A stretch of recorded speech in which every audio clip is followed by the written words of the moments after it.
এক সময় কথা, গায়ের মাঝখান দিয়ে সুরমা নদী বয়ে চলত।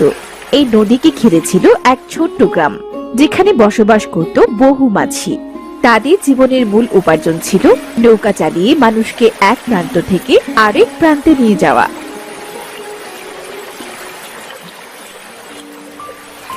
এই যে মাঝি ভাই, যাবে নাকি ওই পারে? হ্যাঁ, যাবো তো। যাবো বলেই তো বসে আছি। বেশ, তবে আমি শুধু নদীর ওপারে যাব না, আমাকে নিয়ে ফেরার জন্য তোমার অপেক্ষা করতে হবে। আমার একটু ওপারে কাজ আছে, সেটা সেরে তোমার নৌকাতে করে আবার এপারে ফিরে আসবো। এবার বলো, ভাড়া কত চাই তোমার? না না দাদা, আমার কোনো চাহিদা নেই, আর আমি বেশি করেও আপনার কাছ থেকে ভাড়া নেব না। আপনি খুশি হয়ে যা দেবেন সেটাই চলবে। বেশ বেশ, চলো তবে। এরপর লোকটি রবি নামের এক মাঝি নৌকোয় উঠে পড়ে। তারপর তারা দুজন মিলে নৌকোয় করে নদীর ওপারে যেতে আরম্ভ করে। এ কি, তোমার নৌকায় এতগুলো শাপলা ফুল দেখতে পাচ্ছি যে, কোথা থেকে আনলে এগুলো?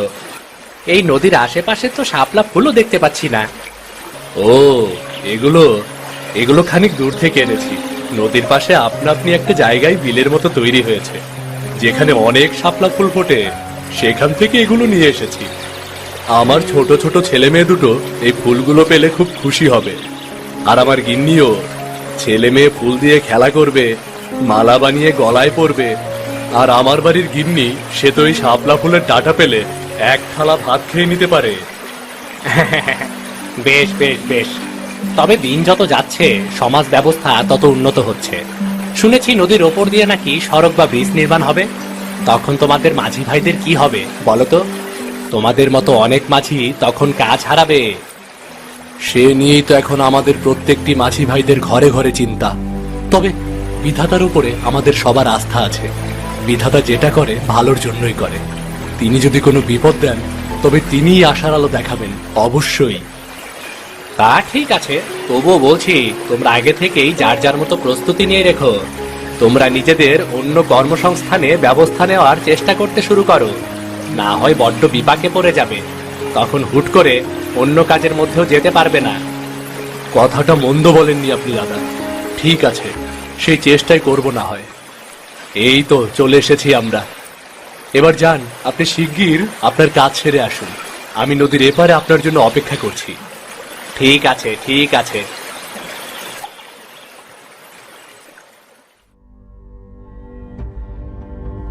দীপু, শিলা, কোথায় গেলি রে তোরা? খাবার পেরে বসে আসছি যে। আর কতক্ষণ তোদের জন্য অপেক্ষা করতে হবে বলতো? আমার কি আর কোনো কাজ কাম নেই নাকি? হ্যাঁ, এই তো মা, রাগ করছো কেন? আমরা তো চলেই এসেছি। হ্যাঁ মা, এই দেখো আমরা লক্ষ্মী ছেলে মেয়ের মতো চলে এসেছি। দাও তো, খেতে দাও এখন। খেতে দেব কি? খাবার বেড়ে নিয়েই তো বসে আছি সেই কখন থেকে। এবার আর কথা না বাড়িয়ে তাড়াতাড়ি বসে পড়। কিন্তু মা, আজ বাবা বাড়িতে আসবে না? রোজ এই সময় তো বাবা বাড়িতেই চলে আসে খাবার জন্যে। কি জানি, আজ হয়তো কোনো ভাড়া পেয়ে নদীর ওপারে গেছে, তাই হয়তো আসতে একটু দেরি হচ্ছে। তোরা খেয়ে নে, তোদের বাবা আসলে তারপর তাকে খেতে দেব। ও মা, আজ তো দেখছি তুমি রুই মাছ রান্না করেছো মা। এই মাছ তো আমার খুব পছন্দের মাছ। হ্যাঁ রে বাবা, আমি জানি তো এটা তোদের পছন্দের মাছ। আর তাছাড়া তোর বাবা তো সবসময় চেষ্টা করে তোদের পছন্দ মতো খাবার মুখে তুলে দেবার জন্যে। তবে লোকের মুখে যা কথা শুনছি, তাতে মনে হয় ভালো মন্দ আর বেশি দিন আমাদের কপালে জুটলে হয়। কেন মা, আমাদের কপালে খাবার জুটবে না কেন? তোরা তো এখনো বাচ্চা মানুষ, ওসব বুঝবি না তোরা। এবার আর কথা বাড়াস না তো বাপু, খেয়ে নে দেখি।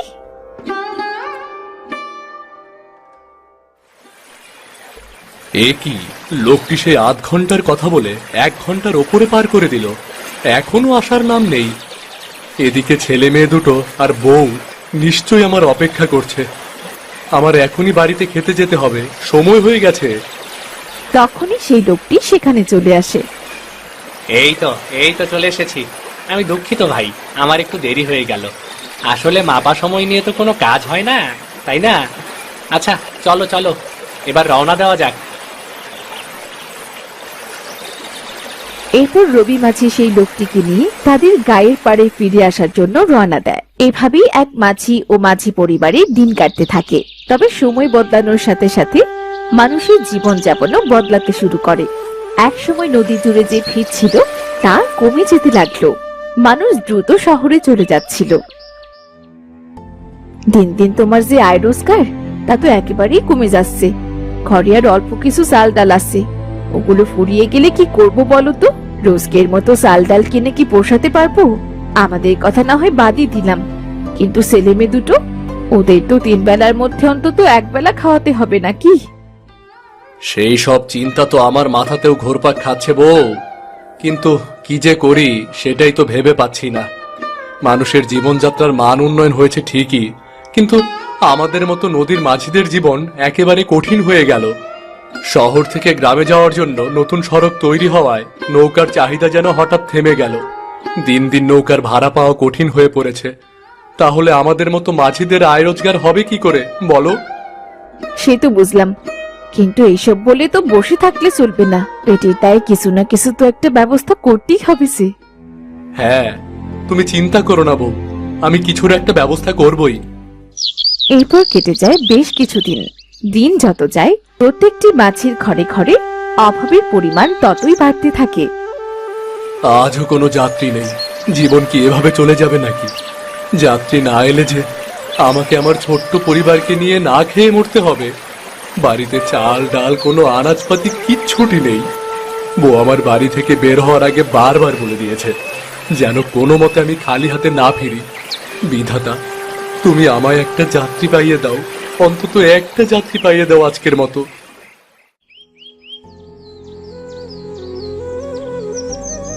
মা, ও মা, ক্ষুধায় যে পেটটা চোচো করছে, কিছু খেতে দাও না মা।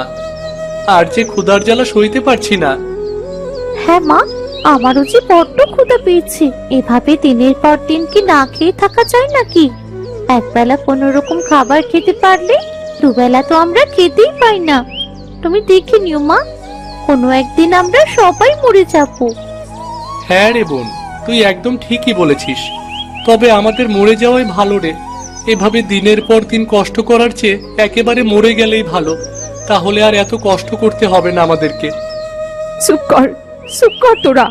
এভাবে আমাকে বলে আর কত কষ্ট দিবি? মা বাবা হিসেবে আমরা যে বড্ড অসহায় রে। ছেলে মেয়ে দুটোকে ক্ষুধায় কষ্ট পেতে দেখেও কিছুটি করতে পারছি না। আমাদের ক্ষমা করো। ও দাদা, দাদা, ওপারে যাবে নাকি গো? আরে রবি মাঝি না, না গো, আজ আমি ওপার যাব না। তবে তুমি এখনো এই নৌকা নিয়ে এখানে কি করছো? শুনেছি এখন তো নৌকা তেমন একটা কাজে লাগে না মানুষের। দুঃখের কথা কি আর বলবো দাদা। আপনি সেদিন যদিও আমাকে ভালো উপদেশ দিয়েছিলেন, তবে সে উপদেশ যে আমি কাজে লাগাতে পারিনি, তাই আজ আমার এই দুর্দশা। বুঝতে পেরেছি। তবে তুমি নিজে চাইলেই তোমার এই দুর্দশা দূর করতে পারো। তুমি শুধু শুধু কেনই বা নৌকা নিয়ে পড়ে আছো? গায়ে তো আরো অনেক ধরনের কাজ আছে, সেগুলো কোনো একটা বেছে নাও না। এই ধরো, ফসলের জমিতে কাজ করলে, তাই না? কিন্তু দাদা, সেসব কাজ তো আগে কখনো করিনি আমি। আদৌ পারবো তো? কেন পারবে না শুনি? চেষ্টা করে দেখোই না। এরপর লোকটি সেখান থেকে চলে যায়। এমন পরিস্থিতিতে রবি মাঝি সে কৃষি কাজ করতে সিদ্ধান্ত নিল।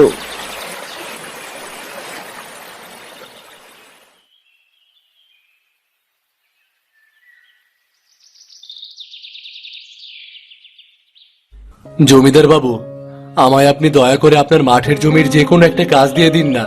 আমি পারিশ্রমিকের বিনিময়ে সব কাজ করতে রাজি আছি। রবি, তুমি তো এতদিন মাঝি ছিলে, আজ হঠাৎ কৃষকের কাজ করতে চাইছো? তা তোমায় দিয়ে এসব হবে নাকি? কেন হবে না জমিদার বাবু, আমি পারবো। আমার ছেলে মেয়ে দুটোর মুখের দিকে তাকিয়ে হলেও আমার সব কাজ পারতেই হবে। বেশ বেশ, আমার পূর্ব দিকের মাঠে কিছু নতুন বীজ রোপণ করা হয়েছে, সেগুলো সময় মতো সার দিতে হবে। আমার গুদাম ঘরে সব ধরনের সার রাখা আছে, ওখান থেকে সার জমিতে দিয়ে দিও, কেমন? আপনাকে অনেক ধন্যবাদ জমিদার বাবু, আমাকে কাজের সুযোগ দেওয়ার জন্য। আপনি কোনো চিন্তা করবেন না, আমি আপনার জমিতে ঠিকঠাক সার দিয়ে দেব।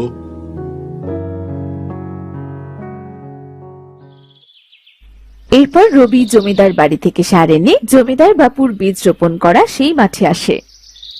এই যা, জমিদার বাবু এই মাঠে কিসের বীজ রোপণ করেছে সেটাই তো শোনা হলো না। আর কোন ফসলে কোন সার কখন দিতে হয় তাও তো আমি ভালো মতো জানি না। কিন্তু এখন এ কথা যদি জমিদার বাবুর কাছে শোনাতে যাই তবে হয়তো উনি আমাকে কাজ থেকে তাড়িয়ে দেবে। না না না না না, এই সাদা রঙের সারটা আমি অনেক কৃষককেই ফসলে দিতে দেখেছি। এই সারটা নিশ্চয়ই সব ফসলের জন্য উপকারী এবং উপযোগী। এটা দিলে নিশ্চয়ই কিছু হবে না, এটা দিয়ে দেই বরং। এরপর রবি না জেনে বুঝি শান্তি পুরো জমি। পরদিন সকালে জমিদার বাবু যখন তার ক্ষেত পরিদর্শনে যায়, এমা, এ কি সর্বনাশ হয়েছে! আমার সব অঙ্কুরিত বীজের চারাগুলো এভাবে মরে গেল কিভাবে? এই রবি, তুই কি করেছিস বলতো? তোকে তো আমি এখানে সার দিতে বলেছিলাম, তাহলে তুই এমন কি করেছিস যে এক রাতের মধ্যেই আমার পুরো ফসলের জমির ফসল মরে গেল? ইয়ে মানে, আমি তো আপনার কথা মতোই সার দিয়েছি জমিদার বাবু। কি সার দিয়েছিস তুই বলতো? ওই সাদা রঙের সারটাই দিয়েছিলাম। অত ছাড়া, তুই কিছু না জেনে না বুঝে এমন ভাবে সর্বনাশটা করতে পারলি। এক্ষুনি বিদায় হ আমার সামনে থেকে। আর কোনোদিন কোনো কাজের বাহানায় আমার সামনে তুই আসবি না, তোকে যেন না দেখি আমি, বলে দিলাম। এরপর রবির ভুলের কারণে রবিকে জমিদার বাবু কাজ থেকে দূর দূর করে তাড়িয়ে দেয়। তারপর সে কিছু একটা ভেবে বাজারের দিকে যায়। ও দাদা, আমায় আজকের মতো বাকিতে খানিকটা চাল ডাল দিতে পারবে গো? আমি যে বড্ড অসহায় হয়ে তোমার কাছে এসেছি। তুমি কি এইখানে মগের মূল্য পাইছো নাকি? রোজ রোজ বাকি চাইতে হো? এর আগে ধার দেনাগুলো শোধ করে দাও, বুঝছো? এখনো তো সেগুলো শোধ করতে পারো নাই, আবার নতুন করে আইছো বাকি চাইতে। না না বাপু, আগের ধার গুলান শোধ করো, তারপর সেইগুলা শোধ না করলে আমি তোমার কিচ্ছুরি বাকি দিতে পারবো না। আমারও তো খাইয়া পুইরা বাঁচতে হয়, তাই না? আমারও তো সংসার আছে। আমি তো আর পালিয়ে যাচ্ছি না, আমি তো তোমাদের পরিচিত। এই একই গায়ের একই মানুষ আমরা। আমি ঠিক তোমার সব ধার দেনা মিটিয়ে দেব। আজকের মতো আমায় একটু দয়া করো, অল্প কিছু চাল আর অল্প কিছু ডাল বাকি দাও না, যেটা বাড়ি নিয়ে বউকে দিতে পারবো। অন্তত ছেলে মেয়ে দুটোকে খেতে দিতে পারবো। আমার ছেলে মেয়ে দুটো অসুস্থ হয়ে পড়ে আছে যে। সেই সব কথা শুনে আমি কি করুম? এখন তুমি আমার দোকানের সামনে থেকে সরো তো, যাও যাও যাও। আগের দেনাগুলোই মিটাইতে পারে না, আবার আইসে বায়না নিয়া। ভালোই ভালোই কইতাছি, এইখান থেকে চইলা যাও। আর একটু দাঁড়াই থাকলে লোক জড়ো করে অপমান করবো তোমারে। এটা নিশ্চয়ই তোমার ভালো লাগবো না, তাই না?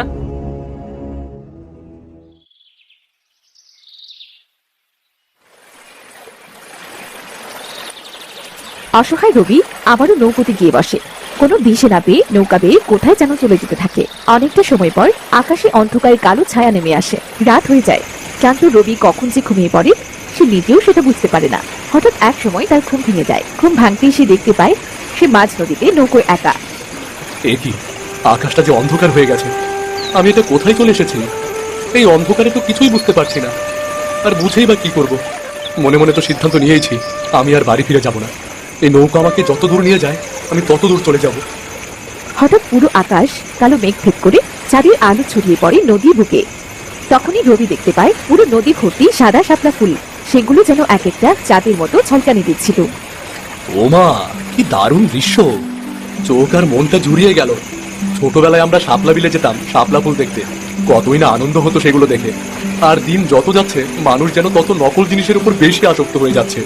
এই সতেজ সুন্দর তাজা ফুলগুলো দেখতে এখন আর কেউ আসে না।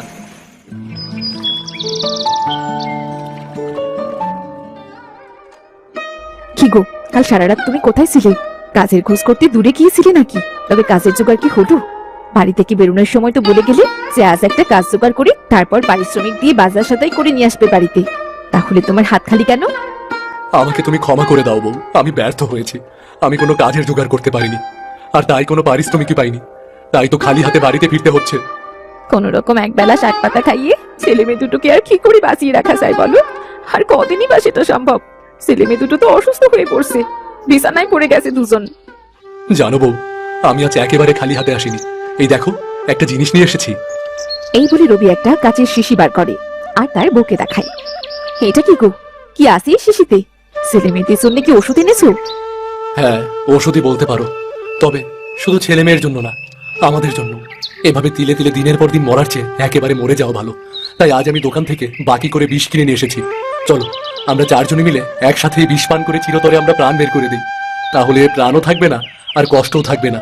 প্রথমে ভেবেছিলাম একাই নিজের প্রাণটা বের করে দেব, তারপর ভাবলাম তোমাদেরকে এই অভাগা জীবনের মধ্যে রেখে কি লাভ, তোমাদেরকেও সঙ্গে নিয়ে যাই। তুমি কি পাগল হয়ে গেলে নাকি? কি বলছো এসব পাগলের মতো? তখনই পাশের বাড়ির এক মহিলা থালায় করে কিছু খাবার নিয়ে রবিদের বাড়িতে আসে। এভাবে কেঁদো না তোমরা, তোমাদের দুঃখের কথা আমরা সবাই জানি। এই নাও মিতা, এই খাবারগুলো তোমার ছেলে মেয়ে দুটোকে খাইয়ে দাও। আমরা তো কৃষক মানুষ, তেমন ভালো অবস্থা তো আমাদের নেই যে রোজ রোজ তোমাদের সাহায্য করব। যদি সম্ভব হতো তাহলে তাই করতাম। ও হ্যাঁ রবি দাদা, তোমার জন্য একটা ভালো খবর আছে। তোমার দাদা বাড়ি এসে বলল নদীর পাড়ে নাকি শহর থেকে দুজন লোক এসেছে। তারা তোমার নৌকোয় করে দাঁড়িয়ে মাছির খোঁজ করছিল। রবি, শিগগির তুমি নদীর পাড়ে যাও। তোমার কপাল একবারে খুলতে শুরু করছে। শহর থেকে একে একে 2-4 জন লোক আইতাছে। তারা নৌকা কইরা নৌকায় ভ্রমণে যাইতে চায়। তুমি শিগগির সেইখানে যাও, দেখো তারা কি করতেছে, যাও। সত্যি বলছো দাদা? তাহলে আমি এক্ষুনি যাচ্ছি নদীর পাড়ে। আর মিতা, তুমি আপাতত এই খাবারগুলো ছেলে মেয়ে দুটোকে খাইয়ে দাও। আর সত্যি যদি আজ আমার নৌকাতে যাত্রী আসে, তবে 2-4 পয়সা নিশ্চয়ই আয় রোজগার হবে। তখন আমি খাবার কিনে নিয়ে আসবো।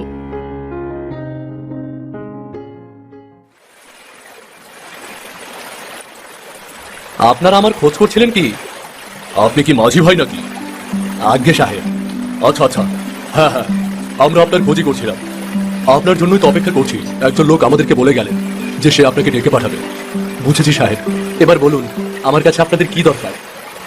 শুনেছি ওই নদীর এক প্রান্তে অনেক শাপলা ফুল ফুটেছে। আমার মিসেস কখনো কাছ থেকে শাপলা ফুল দেখেনি, ও ছবিতে যা দেখেছে আর কি। তাই সে সেখানে যাবে বলে বায়না ধরেছে। আমিও তাই তাকে নিয়ে এলাম। ভাবলাম একটা নৌকা ভাড়া করে সারাদিন শাপলার বিল ঘুরে দেখবো।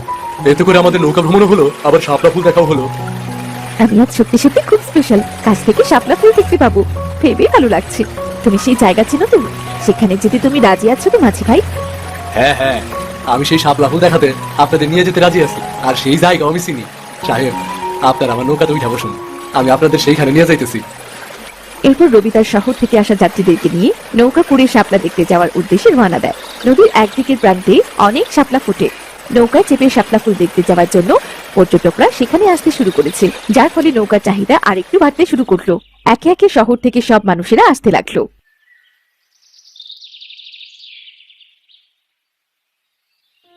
বউ বউ, এই দেখো ছেলে মেয়ের জন্য আমি রুই মাছ নিয়ে এসেছি। এক্ষুনি এটা কেটে রান্না করো। দুপুরে আজ আমরা একসাথে বসে খাবো। আচ্ছা দাও। দেখ বোন, আজ কতদিন বাদে আমাদের পছন্দের রুই মাছ এসেছে বাড়িতে। আজ আমরা অনেক মজা করে খেতে পারবো। আজ কতদিন বাদে আমার ছেলে মেয়ে দুটোর মুখে হাসি দেখে আমার বড্ড আনন্দ হচ্ছে বউ। ওদেরই হাসি মুখখানা আর কখনো যেন কালো ছায়া না নেমে আসে, বুঝলে? সেজন্যই তো তোমাকে পয়সা মজুত করতে হবে। প্রতিদিনের পয়সা যদি প্রতিদিন খরচ করে ফেলো, তাহলে তোমার শাপলা ফুলের মৌসুম চলে যাবে। তখন তো এমন পর্যটক পাবে না তুমি। তখন কি আবার নৌকোয় বসে মাছি তাড়াবে নাকি? কথাটা তুমি ঠিকই বলেছো গো। কথাটা আমিও ভেবেছি, পয়সা মজুত করতে শুরু করব। তবে আমার নৌকাটি বড্ড ছোট।